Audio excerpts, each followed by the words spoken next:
नमस्कार दोस्तों। अभी आप ये जो पेशेंट का स्क्रीनशॉट देख रहे हैं, इस पेशेंट को बेसिकली दो तीन समस्याएं थी। दो समस्याएं तो इनका प्राइवेट पार्ट से जुड़ी थी, जैसे कि इनका पेनिस में ठीक से इरेक्शन नहीं आया करता है, इनका लिंग में ठीक से कठोरता मेंटेन नहीं होता है, ये number one problem. Second problem, इनका पेनिस का जो बेस है, जहाँ से पेनिस स्टार्ट होता है, वहाँ पे एक छोटा सा सिस्ट इनका डेवलप हो चुका है। मैं पिक्चर इनका देखा हूँ सिस्ट का।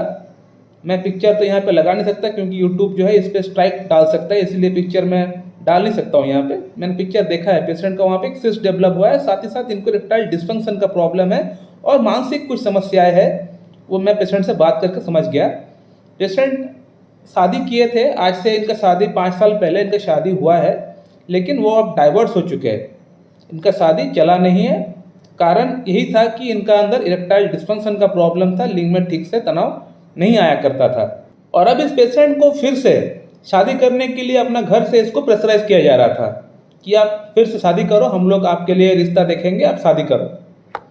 अब इस पेशेंट को शादी नहीं करना, इस पेशेंट को पता है कि इनका प्रॉब्लम एक्चुअल में कहाँ पे है, इनको पता है। और इनका मन में एक डर बैठ गया है, वो है फेलियर ऑफ रिजेक्शन। इनको पता है मुझे फिर से नकारा जाएगा, वही चीज़ फिर से घटने वाली है, फिर वही डाइवोर्स होने वाली है, इनको पता है। और ऐसा भी नहीं कि ये पेशेंट हाथ पे हाथ रख के बैठे हुए थे इतने साल, ये कई जगह से ट्रीटमेंट किए हुए हैं। एलोपैथिक ट्रीटमेंट, यूनानी ट्रीटमेंट, होम्योपैथिक ट्रीटमेंट, सब कुछ ट्रीटमेंट चला हुआ है, लेकिन कुछ खास परिणाम इनको नहीं मिल पाया है। मैं इनका प्रीवियस डॉक्टर्स का प्रिस्क्रिप्शन देख रहा था, खास तौर पे होम्योपैथिक जो प्रिस्क्रिप्शन जो जहाँ पे ट्रीटमेंट किए थे वो प्रिस्क्रिप्शन में देख रहा था। मैं क्या बताऊँ, वही 8-8, 10-10 मेडिसिन इनको दिया गया था, मसाला मिक्सचर, एक काइंड ऑफ मसाला मिक्सचर। तो इस तरह मेडिसिन प्रेस्क्राइब करने से पेशेंट का प्रॉब्लम ठीक नहीं हो सकता है। मसाला मिक्सचर करेंगे आप, 5-6 मेडिसिन एक साथ देंगे, मिला के देंगे, या मिला के नहीं भी देंगे तो 8-10 मेडिसिन एक एक दिन में पेशेंट को लेने के लिए कहेंगे, तो प्रॉब्लम सॉल्व नहीं होने वाला पेशेंट का। इन्होंने 3 जगहों से ट्रीटमेंट किया हुआ है, उसमें से 2 बड़े डॉक्टर तो यूट्यूब के हैं, एक उनका लोकल के थे, तो वही प्रिस्क्रिप्शन 8-8, 10-10 मेडिसिन। तो मसाला मिक्सचर करने से कभी भी पेशेंट का प्रॉब्लम सॉल्व नहीं होगा। मैं अक्सर बोलता हूँ, बहुत पहले से बोलता हुआ आ रहा हूँ कि अगर आपको ट्रीटमेंट करना है होम्योपैथी में, तो पेशेंट का पूरा केस टेकिंग करके, थॉरोली केस टेकिंग करना पड़ेगा। केस टेकिंग करने के बाद आपको सिंगल मेडिसिन आपको पेशेंट को देना पड़ेगा, या हद से ज़्यादा अगर आपको पैलिएटिव मेडिसिन अगर आपको ऐड करना है तो जनरल मेडिसिन के तौर पे आप 1 मेडिसिन या 2 मेडिसिन आप और ऐड कर सकते हो।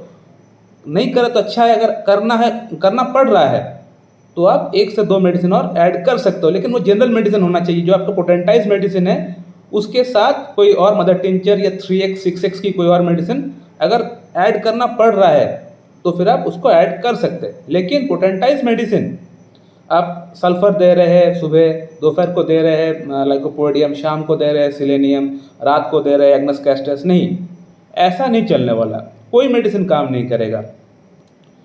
तो ट्रीटमेंट चला हुआ है इनका, ट्रीटमेंट पेशेंट किए हैं, लेकिन कुछ खास परिणाम इनको नहीं मिल पाया है।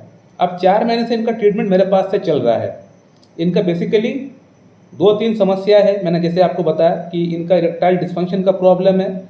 सेकंड प्रॉब्लम है, इनका पेनिस का जो बेस है वहाँ पे एक छोटा सा सिस्ट इनको डेवलप हुआ था। और कुछ मानसिक समस्या है, मानसिक समस्या इनके अंदर थी नहीं, लेकिन डाइवोर्स होने के बाद वो डेवलप हुआ है। तो अब हम लोग इस पेशेंट के लिए क्या कर सकते हैं? तो पेशेंट का मैं थॉरोली केस टेकिंग किया। थॉरोली केस टेकिंग करने के बाद जो मैंने देखा कि इस पेशेंट का शादी के टूटने के बाद, यानी तलाक होने के बाद, इनका मानसिक तौर पे इनको चोट इनको बहुत ज़्यादा पहुंचा है।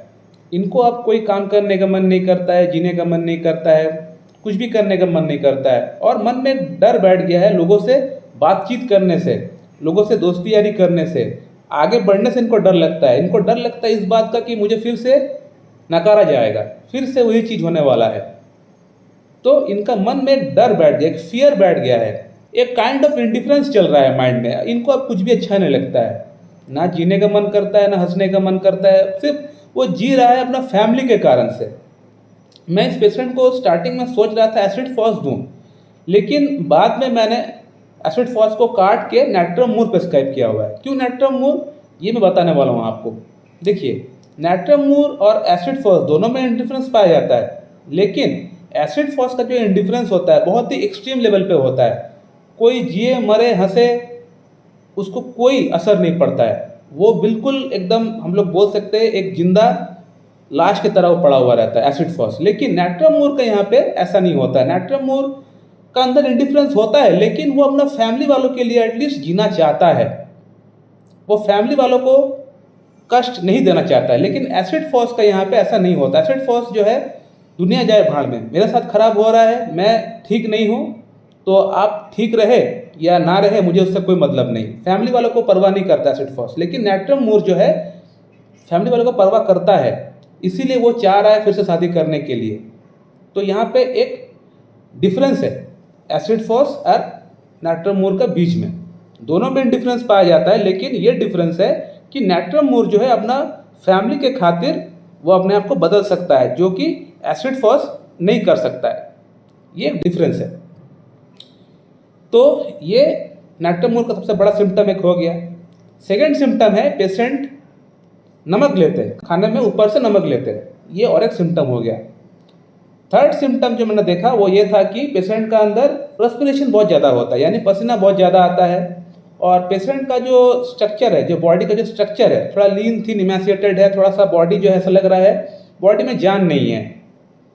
इनका वेट पहले अच्छा खासा था, लेकिन वेट अब दिन पर दिन घट रहा है। पेशेंट का कहने के अकॉर्डिंग वेट इनका घट रहा है और ऐसा लग रहा है कि एक तरह से बीमार रोगी है, यानी अंदर में कोई प्रॉब्लम नहीं है, लेकिन ऐसा लग रहा है कि कोई बड़ा रोग इनका अंदर चल रहा है।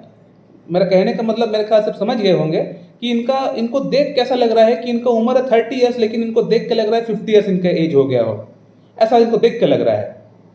और इनको नहाने का मन बहुत ज़्यादा करता है, यानी बहुत देर तक नहाते हैं और नहाने से इनका प्रॉब्लम कम होता है। एक तो और एक प्रॉब्लम इन्होंने मुझे बताया कि इनको हेडेक का प्रॉब्लम है, वो धूप में जाने से बढ़ता है। नाट्रियम मूर का पेशेंट को हेडेक होता है, चक्कर आता है धूप में जाने से, और नहाने से आराम मिलता है। इस पेशेंट के साथ भी यही है। ये नाट्रियम मूर का एक मोडालिटी है कि नहाने से सभी कंप्लेंट्स कम होता है। नहाना इनको अच्छा लगता है और बहुत देर तक नहाते हैं नाट्रियम मूर का पेशेंट। इसके अलावा और एक पिकुलर सिम्टम जो मैंने जानने का प्रयास किया पेशेंट से, वो ये था कि पब्लिक प्लेस में ये पेशेंट टॉयलेट नहीं कर पाते। जनरली जो बॉयज़ होते हैं, जो जेंट्स होते हैं, वो पब्लिक प्लेस में टॉयलेट कर सकते हैं, लेकिन इस पेशेंट को तकलीफ होती है। अगर कोई सामने से उसको देख भी रहा होता है टॉयलेट करते हुए, तो वो टॉयलेट नहीं कर पाता है। ये और एक सिम्टम होता है नाट्रियम मूर का। इसके अलावा और एक सिम्टम ये था कि इस पेशेंट को गुस्सा बहुत ज़्यादा आया करता है। पहले ऐसा नहीं था, लेकिन गुस्सा बहुत ज़्यादा आया करता है, और अगर कोई समझाता है तो वो गुस्सा और ज़्यादा बढ़ जाता है। इसका मतलब कंसोलेशन एग्रावेट्स, इसको हम लोग बोलते हैं। कोई समझाता है तो उस समय गुस्सा इनका और बढ़ जाता है। इनका गुस्सा आहिस्ता आहिस्ता समय के साथ कम होता है। तो ये और एक सिम्टम हो गया नाट्रियम मूर का। और मेंटल एक सिम्टम ये था कि इनको पुरानी बातें बहुत ज़्यादा याद आता है, यानी जो इनका वाइफ के साथ बीते हुए लम्हे जो थे वो सब इनको बहुत ज़्यादा इनको याद आता है, उनको वो भुला नहीं पा रहे हैं। ये नाट्रियम मूर का एक बहुत बड़ा सिम्टम है कि वो बीते हुए बात को याद करते हैं और याद करके अपने आप को वो कष्ट में डालते हैं। ये एक नाट्रियम मूर का सिम्टम है। उस बात को वो भुला नहीं पाते हैं, और भुला नहीं पाते इसीलिए उसका मन में एक डर बैठ गया है, लोगों से दोस्ती यारी करने में, आगे बढ़ने में, फिर से शादी करने में डर बैठ गया है। तो इन सभी सिम्टम्स को देखते हुए पेशेंट को नाट्रियम मूर दिया गया, और नाट्रियम मूर से इस पेशेंट का प्रॉब्लम काफ़ी हद तक ठीक हो चुका है। पेशेंट का मैं फीडबैक लिया हूँ। पेशेंट का मैं ऑलरेडी केस टेकिंग पहले ही कर चुका था। पेशेंट को फिर से मैंने कहा कि एक बार आप अपना फीडबैक, अपना राय व्हाट्सएप पर डाल दीजिए, क्योंकि मैं आपका केस वीडियो बनाने वाला हूँ। तो पेशेंट ने क्या लिखा आप देख सकते हैं। पेशेंट को काफ़ी हद तक फ़ायदा हो चुका है। इरेक्टाइल डिस्फंक्शन में फ़ायदा हो चुका है, लिबिडो में फ़ायदा हो चुका है, इनका बॉडी वेट बढ़ रहा है, प्लस जो ट्यूमर था वो अब बिल्कुल ना के बराबर रह चुका है। ओनली 5% के आसपास है, वो भी पूरी तरह गायब हो जाएगा आगे। और मेंटल स्टेट में अब इनको काफ़ी ज़्यादा रिलैक्स फील कर रहे हैं। रात को नींद आ रहा है, काम करने का मन कर रहा है, जीने का मन कर रहा है। तो ये सिम्टम्स में बदलाव आया है सिर्फ 4 महीने के अंदर। तो आप लोगों ने देख लिया कैसे सिंगल मेडिसिन से, कॉन्स्टिट्यूशनल ट्रीटमेंट से, क्लासिकल अप्रोच से पेशेंट ठीक होता है। 8-10 मेडिसिन एक साथ प्रिस्क्राइब करने से पेशेंट ज़िंदगी में ठीक नहीं हो पाएगा, जैसे कि इस पेशेंट के साथ हुआ। ऑलरेडी ये पेशेंट मेरे पास आने से पहले बहुत जगह से ट्रीटमेंट किया हुआ है, 8-10 मेडिसिन मसाला मिक्सचर बना के इनको दिया जा रहा था। मसाला मिक्सचर से प्रॉब्लम सॉल्व नहीं होता है। जब तक original medicine, constitutional medicine, holistic approach में आप ट्रीटमेंट नहीं करेंगे पेशेंट का, तब तक पेशेंट आपका ठीक नहीं हो पाएगा। तो अब इस पेशेंट के अंदर काफ़ी हद तक इम्प्रूवमेंट आ चुका है, पेशेंट शादी भी कर पाएगा।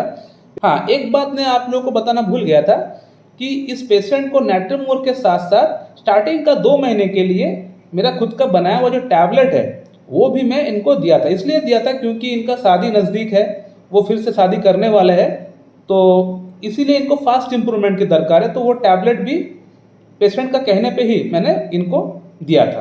तो उससे पेशेंट को और इनिशियल बूस्ट मिल गया और अच्छा इम्प्रूवमेंट उससे पेशेंट को दिखना स्टार्ट हो गया। तो ये एक बात जरूर है जो कि मैं बोलना भूल गया था।